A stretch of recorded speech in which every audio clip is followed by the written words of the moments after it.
Mandat rakyat Indonesia adalah di tangan kami.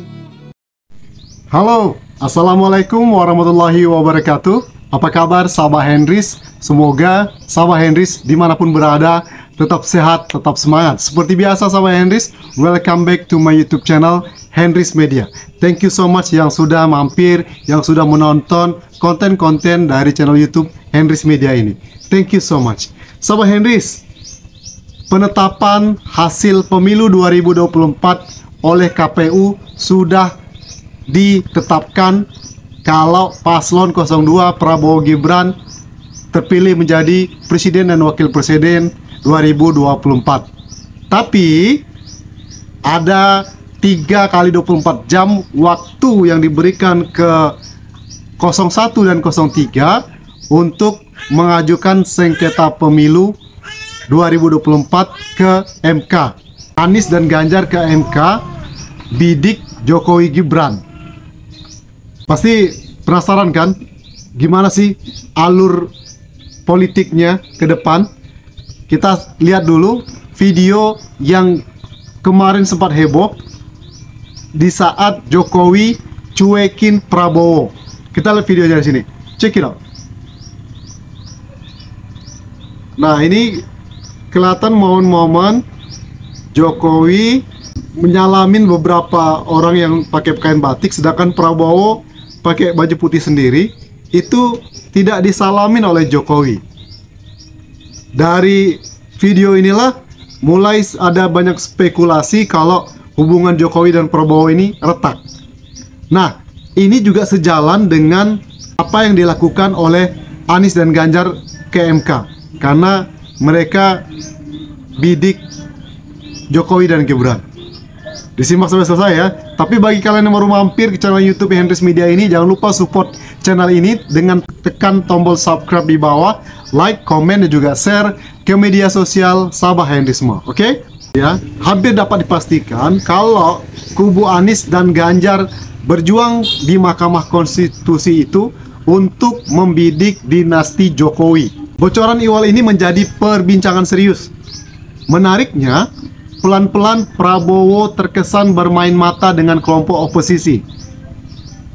Yang terbaru, Prabowo mendekati Nasdem, Surya Paloh. Alasannya, kedua pihak pernah 2 kali dicurangi Pilpres 2014 dan 2019. Dan di Pilpres 2024 ini, Prabowo terpaksa menjebak Jokowi.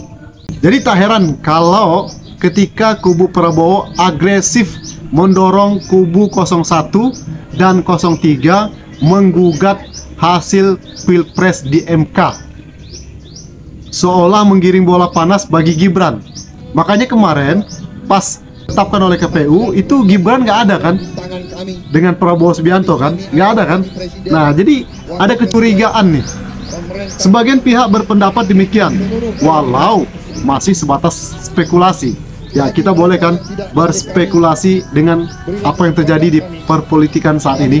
Terlepas dari sisi paling sensitif tersebut, sidang di MK akan digelar. Jokowi, Gibran, Riana, Kaisang, dan Paman Usman diprediksi akan menjadi sasaran. Jokowi dan keluarga intinya berada dalam tekanan aneka tuntutan. Deretan kebijakan yang diduga sebagai instrumen politik bakal dibongkar. Jelas memberi kekhawatiran bagi Jokowi dan berpotensi mendiskualifikasi Gibran. Isu panas itu semakin kencang dan mengerucut nih. Terlebih pasca pengumuman hasil Pilpres di KPU. Secara cepat Nasdem, PKS, dan PKB beri sinyal kuat mendukung Prabowo. Kita lihat kan sekarang Nasdem mulai dan PKB juga PKS itu memberikan ucapan selamat kepada Prabowo. Tapi di balik panggung, penolakan atas posisi Gibran sebagai wapres terus dihembuskan. Alur politik tampaknya sedang berproses pada strategis rekonsiliasi. Tapi hal ini bisa terwujud bila Prabowo punya sikap tegas, tidak berada dalam bayang-bayang Jokowi. Pesan tersirat, semuanya sadar tersandera politik cawe-cawe Jokowi. Penolakan di internal Golkar atas manuver Jokowi yang ingin mengambil alih partai tersebut.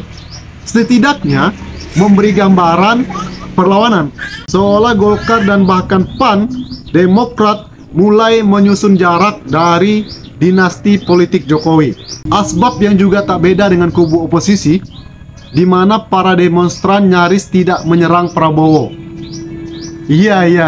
Kita perhatikan ya, itu demonstran itu nggak ada yang menyerang Prabowo loh, ya kan? Tapi yang diserang adalah Jokowi. Tidak ada yang menyerang Prabowo, Jokowi yang diserang. Wow. Tapi hampir di semua arena aksi massa, Jokowi dan Gibran menjadi fokus kemarahan rakyat. Situasi ini mirip dengan transisi pemerintahan di awal terjadi reformasi 1998. Rakyat marah pada Presiden Soeharto dan melengsarkannya. Habibie dilantik sebagai presiden tanpa pendamping wakil presiden. Oh, iya juga ya, nggak ya? Iya juga ya. Habibie dilantik tanpa wakil presiden. Setelah Habibie itu siapa ya wakil presidennya ya? Saya lupa ya. Kira-kira teman-teman punya jawaban ya? Komen di bawah ya guys ya. Siapa wakil presiden Habibie saat dilantik jadi presiden? Bisa jadi hanya Prabowo yang dilantik. Gibran tersingkir sebab dianggap sebagai anak haram konstitusi. Wow, bisa jadi ya kan? Artinya semua pihak yang dicurangi oleh kejahatan politik dinasti menemukan jalan tengah. Arah itu tergantung dinamika. Dinamika politik maksudnya ya. Wow, ini makin luar biasa nih ya. Proses perpolitikan ke depan. Kalau saya melihat ke depan bisa saja seperti ini. Gimana menurut kalian sahabat Indonesia? Kita lihat ini, poster demo itu. Tolak Pilpres curang, rusak konstitusi, penjahat demokrasi, lengserkan Jokowi. Jadi demo masa itu ke KPU itu intinya tolak, lengserkan Jokowi. Kemudian di tim hukum Anies itu yang luar biasanya itu yang diserang bukan saat pasca TPS pencoblosan, tapi pra TPS. Begitu juga film Dirty Fort. Wow, kalau menurut saya ini skenario besar ya yang menjebak politik dinasti Jokowi.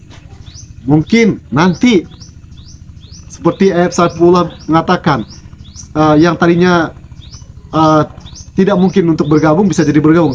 PDIP mungkin akan bergabung ke Prabowo, Nasdem, bahkan mungkin juga Anies Baswedan akan bergabung karena mereka punya tujuan yang sama. Anies Baswedan dengan tegas-tegas mengatakan menolak pemilu curang, ya kan, dan tidak akan membiarkan proses pemilu seperti tahun 2024 ini. Berarti yang dituju adalah Jokowi. Jadi ini sudah mulai tampak ini ya. Tembak sasarannya adalah Jokowi dan dinasti politiknya. Setuju nggak sama Iris? Oke, mungkin itu ini Iris dapatkan dari komentar pendapat dari Faisal Assegaf. Ini dia pemerhati politik ya, Indonesia, kritikus juga Indonesia. Oke, itu saja video kali ini sampai Thank you for your attention. Don't forget to subscribe, like, comment, and share. See you in the next video. Wassalamualaikum warahmatullahi wabarakatuh. Bye bye.